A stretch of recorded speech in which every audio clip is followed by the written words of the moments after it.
पूज्यपाद श्री उड़िया बाबा जी महाराज कहते हैं, अय उपासक, मन में यदि कोई वासना रखोगे तो तुम्हारा पुनर्जन्म निश्चित है। हम एक बहुत बड़े महात्मा की बात बता रहे हैं। बाबा कह रहे हैं, जब हम राम घाट में रहते थे गंगा की, तो एक बड़े अच्छे महात्मा वहां थे। उन्होंने एक अपनी कुटिया बना रखी थी। एक दिन उनके कोई बड़े धनी मानी भगत आए और सोने की कई मुहरें चरणों में रखी, भेंट में रखी। उन्होंने सोच करके ले लिया कि संत भंडारा करेंगे, और गीता जी के एक बस्ते में बांध कर रख दिया। सोचा कि कभी समय आएगा तो हम भंडारा कर देंगे।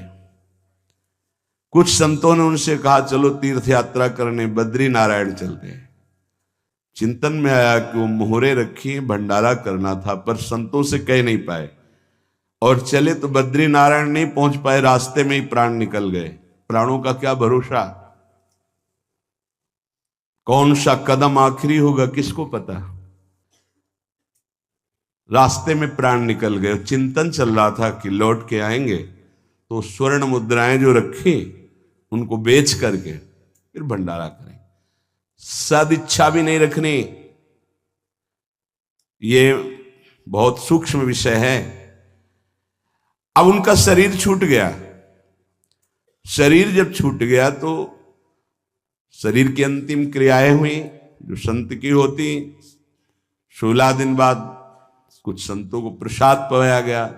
महीना व्यतीत हुआ महाराज की कुटिया की जो सेवा सफाई में, तो बस्ता एक ऊंचे पे दिखाई दिया।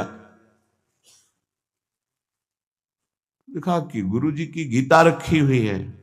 कोई बात नहीं है, कभी समय आएगा तो पढ़ेंगे, गुरु जी की गीता है।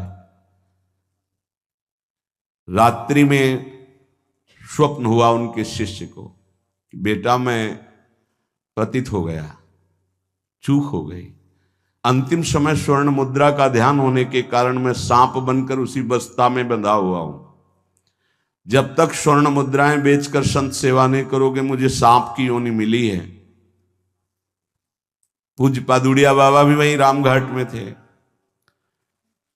उन्होंने स्वप्न सुनाया कि ऐसा ऐसा गुरुजी का स्वप्न देखा। तो सब संत एकत्रित हुए, सबके सामने जे ही बस्ता खोला गया, सोई नवीन अवस्था का सर्प फड़ काट के खड़ा हो गया। स्वप्न सच्चा निकला, क्योंकि वो आदेश हुआ था गुरु जी का। वो एक स्वप्न नहीं था, वो एक आदेश था। इसलिए सब संतों को एकत्रित किया था कि ऐसा कुंडली मारे, फन काढ़े उन्हीं स्वर्ण मुद्रा के ऊपर। वही महात्मा जी चूंकि स्वप्न में बता चुके थे। उस वस्त्र में देखा गया कोई छिद्र नहीं था जिससे सर्प घुसकर पहुंच सके स्वर्ण मुद्रा तक, क्योंकि कई लपेट होते हैं बस्ता में। ये देखकर सब महात्मा आश्चर्यचकित हो गए कि भाई थोड़ी सी असावधानी हुई कि स्वर्ण मुद्रा का चिंतन बना तो सर्प होकर के गुरु जी को बैठना पड़ा। उस सर्प को बड़े सम्मान, किसी को कुछ नहीं काटा, कुछ नहीं छेड़ा, उसको बहुत सम्मान से आदर पूर्वक जंगल में जाके दुखी होकर शिष्यों ने छोड़ा, और उन मोहरों को बेचा गया। संत भंडारा हुआ, उनकी जो ही वासना की पूर्ति हुई, ये वासना बन गई थी, तो ही शरीर छूटा उनका और अपनी गति को प्राप्त हुए। इसलिए उपासक, ये सद्वासना थी। सद्वासना जब बंधन को प्राप्त करा सकती है, तो असद वासना कौन कौन सी दुर्गति देगी, ये बहुत सूक्ष्म विषय है।